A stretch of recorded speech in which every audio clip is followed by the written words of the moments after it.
Olá! Maior crítico de cinema do Brasil na atualidade, o jornalista Inácio Araújo é também escritor de livros de ficção.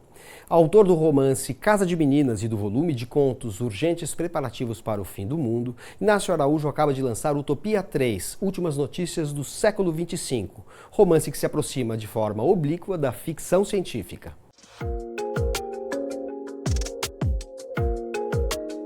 Inácio, Utopia 3, Últimas Notícias do Século XXV, como diz o próprio título, se passa num futuro longínquo. Que mundo é esse que você descreveu? Eu tenho a impressão de que é um mundo familiar e estranho ao mesmo tempo. Quer dizer, que tem muitos elementos nossos e também assim, uma projeção que seria esse mundo se tudo continuar meio igual, desenvolvimento igual, a importância da ciência, da medicina. Então as pessoas vão durar 500 anos, 600 anos e tal. Então eu comecei a fabular sobre isso, né? Onde que nós vamos dar, né? Com a irresponsabilidade em relação ao meio ambiente que nós temos e que teremos. Então, o que vai rolar? Bom, e é um mundo em que a gente reconhece elementos de romances clássicos da ficção científica, embora o seu livro não se enquadre exatamente nesse gênero.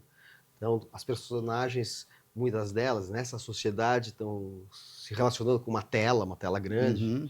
Elas também são meio anestesiadas, narcotizadas por medicamentos que tiram desejo, iniciativa, alteram memória, né? Alteram a memória, tudo isso. Isso remete ao próprio Fahrenheit 451 do Bradbury, como ao Admirável Mundo Novo. A tela grande, obviamente, remete também ao Fahrenheit, mas ao 1984. Enfim, tem uma série de elementos. Agora, tem elementos muito intrinsecamente contemporâneos, porque é um mundo que deixou de ter políticos no governo e tem um CEO, né? CEO. Até o nome das cidades foi alterado, né? Explica como é que é esse processo. Eu pensei assim, num mundo que aperfeiçoasse, vamos dizer assim, o que se começou a fazer aqui. Então, por que você ter um presidente ou um rei? Não, você pode ter um CEO que manda tudo, e, em vez de ter ministros, você tem gerentes, né? É muito possível você transformar as cidades ter sponsors, né? Ter patrocinadores para as cidades. Por que não? Então eu pensei, né? Shellbras, né? Que seria... Shellbras é Brasília. Seria Brasília. Tóquio ficou bom, né? TikTok. TikTok, daí tem Nokia Estocolmo. Nokia Estocolmo. Paris Dior. Paris Dior. Pelo menos aí você colocou um elemento do mundo, de um mundo mais suave, não da pura tecnologia. Mas é, né? Que é bem francês, né? Teria que pôr avião, né? Sei lá. Nova York, que era conhecida como Big Apple, virou New Apple. New York Apple. Eu pensei em fazer alguma coisa próxima do Alphaville do Godard. O que é o Alphaville? É Paris, mas iluminada de um determinado jeito, com alguns efeitos, vamos dizer, né? Porém, o repórter, que é também o detetive do filme, ele se veste como um personagem do filme noir, como um detetive de filme noir. A câmera que ele usa é uma câmerazinha michuruca e tal, de foto, né? Então, quer dizer, o Godard fez isso e não falseou o futuro, né? O grande Alfa 60 é um ventilador, caramba, então, entendeu? E funciona maravilhosamente, eu acho um filme maravilhoso. Tem que ter esses elementos, porque é o meu mundo, né? É o mundo de agora. E a nossa preocupação é de agora, minha preocupação é com o ambiente, com o meio ambiente, minha preocupação é com os pobres, mas os pobres... Manipulação genética, que aparece aqui também, né? Não, então, são coisas eugenia, todas do momento, né? Do momento. Então, como disse um amigo, não, você não falou do fim do mundo, você falou do fim do seu mundo. Entendeu? De certa maneira é isso, quer dizer, também a gente sentir que um determinado tipo de estar no mundo, de, por exemplo, você ter um sindicato, está acabando, né? Então você trabalha para Uber e cada um se vira por conta própria. Mas isso daí, levado a alguns séculos adiante, digamos que cria um mundo perfeito, maravilhoso. É nesse mundo que eu caí.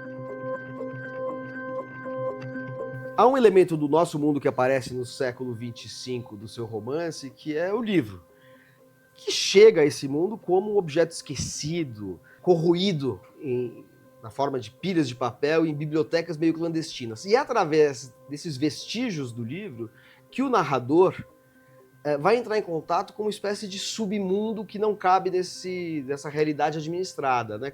Como é que se dá esse processo? Sabe-se, nos círculos fechados, que a Terra está acabando, está morrendo. Então precisaria encontrar uma outra Terra. Os astronautas são, então, pessoas importantes, porque são eles que vão encontrar esse planeta Utopia 3. Eles não encontram. Mas quando eles voltam muito enigmáticos e pedem que se crie um túnel para eles, uns túneis onde eles viverão sozinhos, sem contato com a humanidade. E eles exigem que sejam feitos outros túneis nas grandes cidades. É aí que as coisas vão se passar, porque nesses túneis é onde são jogados os restos de letras, de literatura, de documentos, arquivos, papéis, que seja, né? Pensamento, de tudo, qualquer coisa que seja pensamento. E vai ser desprezado e será encontrado, neles será trabalhado por um replicante de primeira geração, que são os únicos que sobraram, porque eles não eram ligados a um controle central, e os outros foram exterminados, porque acharam que eram perigosos e tal, então ficaram esses, né? E ele vai encontrar um outro, serão 2 e tal, mas lá se passam as coisas, lá ele tenta reconstruir alguma coisa, reencontrar alguma coisa, juntando fragmentos de livros, de jornais, de qualquer trapo que tivesse alguma coisa escrita, entendeu? Uhum. Então é meio isso daí que vai criar uma espécie de submundo lá dentro desse mundo, porque são pessoas meio marginais, que se encontram, são os mendigos, são os mutantes que deram erros nas mutações, que eram jogados lá. E, entre outros, o nosso narrador, que chega lá porque ele é perseguido por um grupo de perseguidor de velhos, enfim, né? Não nazistas, vamos dizer assim. São os predadores, né? Exatamente. Então é mais ou menos aí que se vai compor esse mundo, esses encontros dessas pessoas que vão, afinal de contas, transformar esse mundo. Né? É importante dizer o seguinte, que os 2 replicantes têm programas esquerdistas. Um é anarquista e o outro é um trotskista, né? Uhum. Então, os 2 se juntam e dizem, pô, esse mundo não tem revolta, todo mundo feliz com o que está acontecendo, com isso que está aí.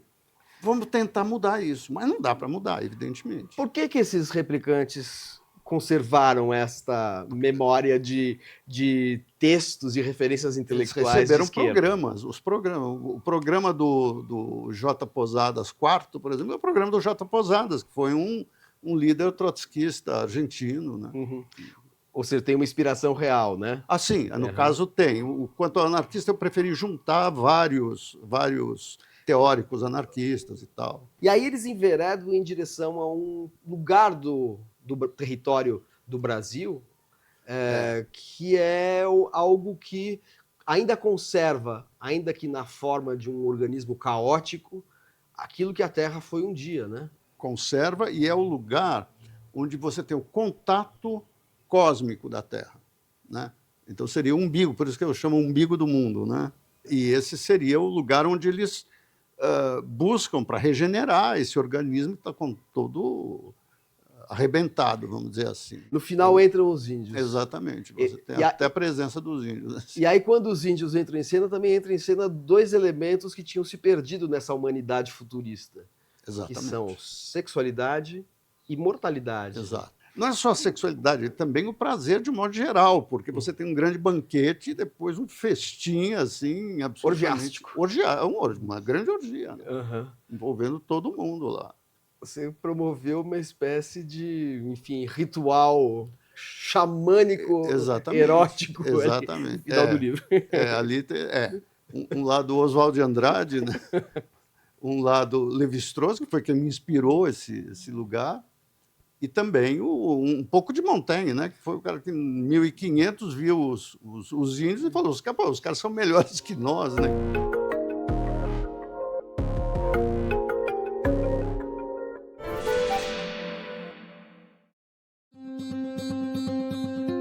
Com tradução e introdução de André Valias, a antologia Byron, Poemas, Cartas, Diários, etc., propõe releitura do poeta inglês, intercalando poesia e segmentos de prosa para iluminar o caráter satírico e político de seu romantismo vulcânico.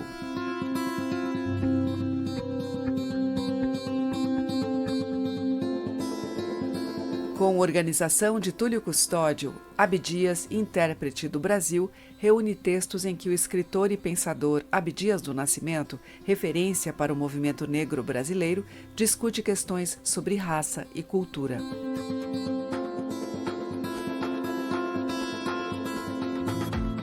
Traduzido do húngaro por Paulo Schiller, Ausência de Destino é o romance de 1975 em que Henri Kertész, Prêmio Nobel de 2002, relata o horror nazista pelo olhar de um adolescente deportado para campos de concentração e extermínio.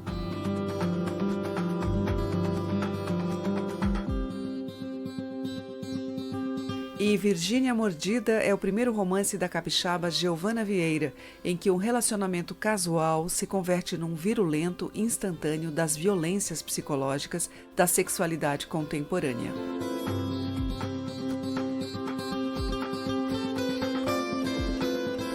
Depois do intervalo, uma conversa com a escritora cearense Marília Lovatel sobre o premiado romance Salvaterra. O Entre Linhas volta já.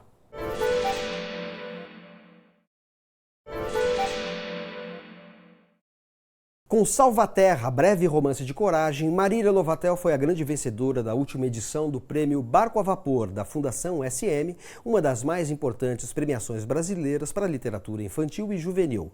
E o Entre Linhas conversou com a escritora cearense sobre essa narrativa inspirada no cotidiano feminino e no imaginário da Ilha de Marajó. Marília, Salvaterra se passa na Ilha de Marajó. Você é cearense, mora em Fortaleza. Por que você escolheu esse espaço tão singular da geografia brasileira para ambientar a trama da sua ficção?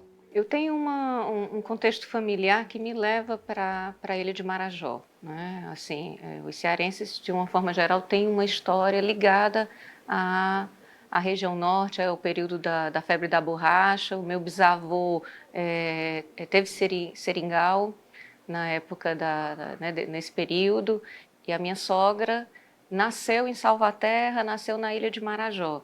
Então, de ouvir os depoimentos dela, de ouvir as histórias sobre a dureza dos tempos, dessa infância que ela enfrentou, né, nasceu a ideia de criar uma ficção, né? Não é uma história biográfica, não é um registro ipsiliteris do que ela passou, mas seria impossível contar essa narrativa se eu não partisse desse referencial. Até porque o livro tem muita concretude, né? Fala muito dos peixes que se comem lá, das frutas, dos búfalos, que são um elemento fundamental no livro, né? Você articulou todo esse ecossistema marajoara em torno de uma personagem. Que personagem é essa? É uma personagem, uma menina, né, que, como os irmãos, é proibida de ter bichos de estimação, porque não cabe nessa vida, né, outras distrações que não seja o trabalho, que não seja, né, a lida, né, com a subsistência. E ela acaba desenvolvendo essa relação de amizade com um animal que a priori não se imagina como um bicho de estimação, né? Que é um búfalo, que é um búfalo, né? E aí, a partir dessa relação, né, e dessa construção do afeto e da identidade, de algo que é só dela, o fio narrativo começa a se constituir, né? Agora, essa identificação dela com o búfalo é quase que originária, porque ela e os irmãos, uma família grande, né, cujo pai é um homem austero, só se preocupa com o trabalho, que nem chama os filhos pelo nome, chama de menino e menina. Isso. Né? Poucos são nomeados ali pela própria narradora, com seu nome próprio.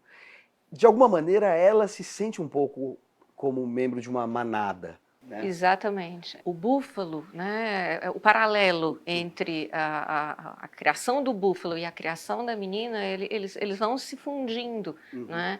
E essa construção me veio também dessa observação, dessa negação da identidade que as crianças, né, de uma forma geral, principalmente na década de 40, 50, que é mais ou menos aí o período, né, isso não está dito no livro, mas é mais ou menos o período dessa infância que eu retrato.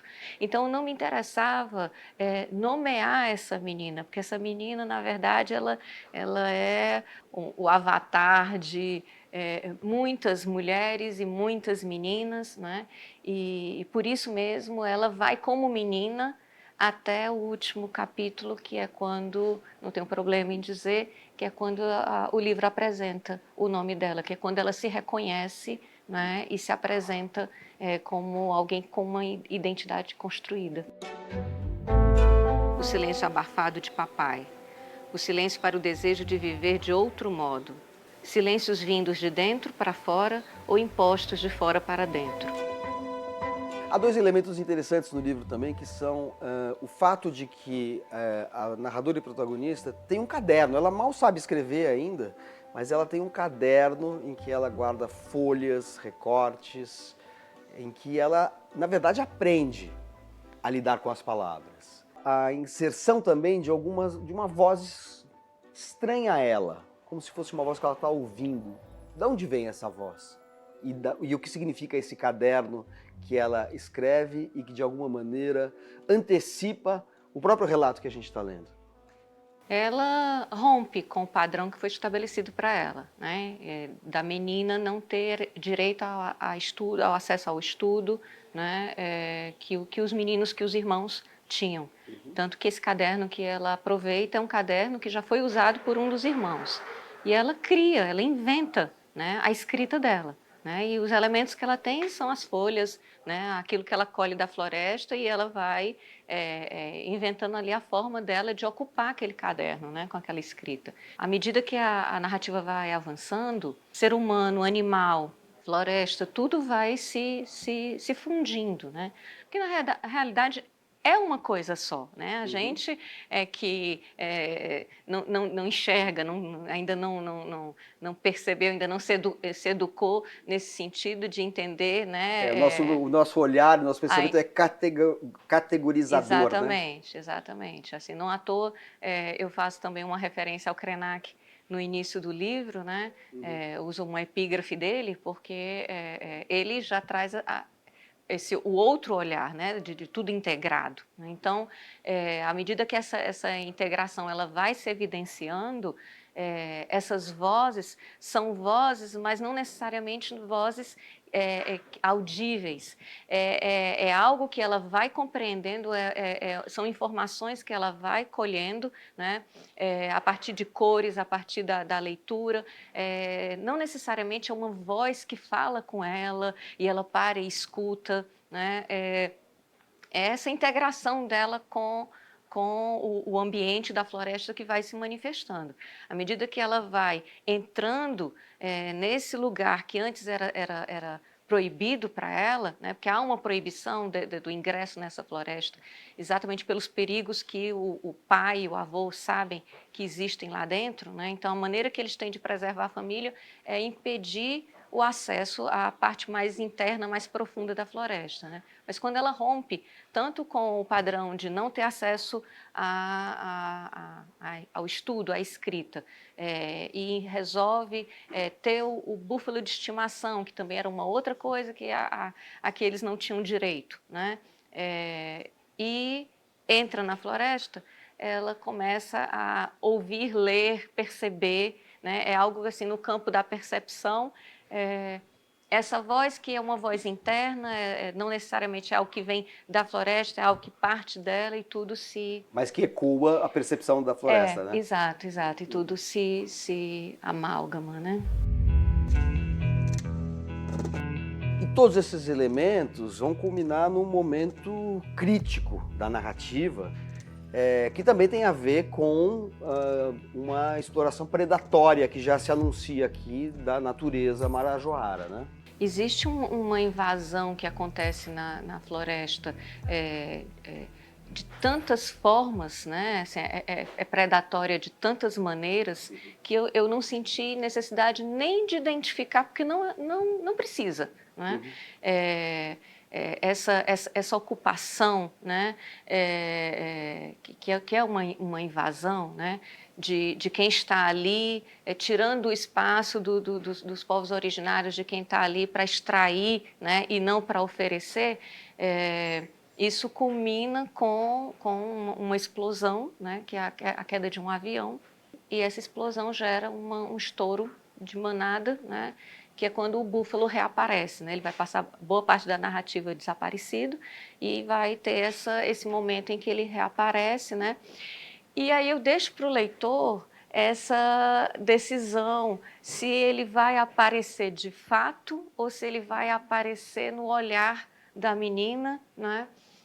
Se ali ele já morreu ou se ali ele retorna, né?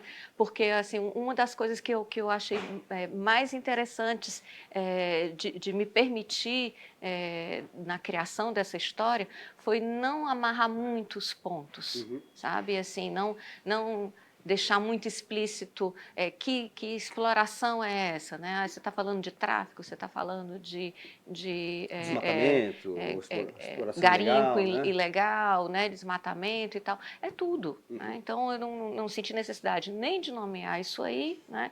Muito menos de entregar assim de forma muito fechada, né? O que acontece com esse búfalo no final. Eu acho que aí é a parceria com o leitor, né? É onde o leitor entra, né? Também aí, né? Para poder construir a história que eu gostaria de ler, né? A história que me permite, como leitora, participar um pouco também da narrativa.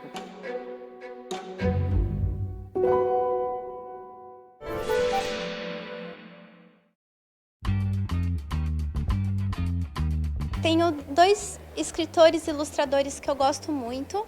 A primeira é a Lúcia Hiratsuka. Ela, inclusive, é uma ilustradora que já recebeu vários prêmios aqui no Brasil. O meu favorito dela é o livro que chama Orie, que é baseada na história da avó dela. É um livro lindíssimo, com uma poética e ilustrações maravilhosas. E o outro que eu também gosto muito é do Laurent Cardon, O Vai e Vem.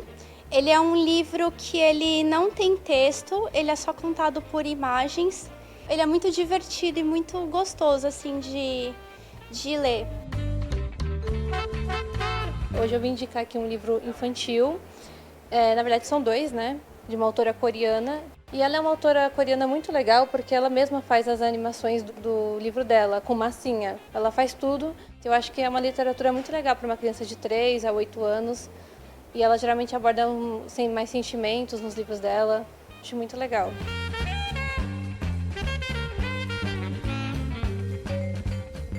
E como hoje falamos com Inácio Araújo sobre seu romance futurista Utopia 3, a gente termina lembrando de uma conversa que o Entre Linhas promoveu em 2009 entre 3 dos principais autores brasileiros de ficção científica e especulativa, Braulio Tavares, Roberto de Souza Causo e Max Malman, que morreu precocemente em 2016.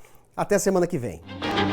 A ficção científica nem é o que o escritor diz que é ficção científica, é aquilo que o leitor acha que é ficção científica, né? Eu acho que primeiro perceber que não existe a ficção científica. Talvez a gente devesse chamar as ficções que são científicas. Agora, dentro de tudo isso estão essas 2 palavras, a ficção, a narrativa e a ciência, a presença da ciência e indiretamente da tecnologia, que eu acho menos importante do que a ciência. Jorge Luiz Borges.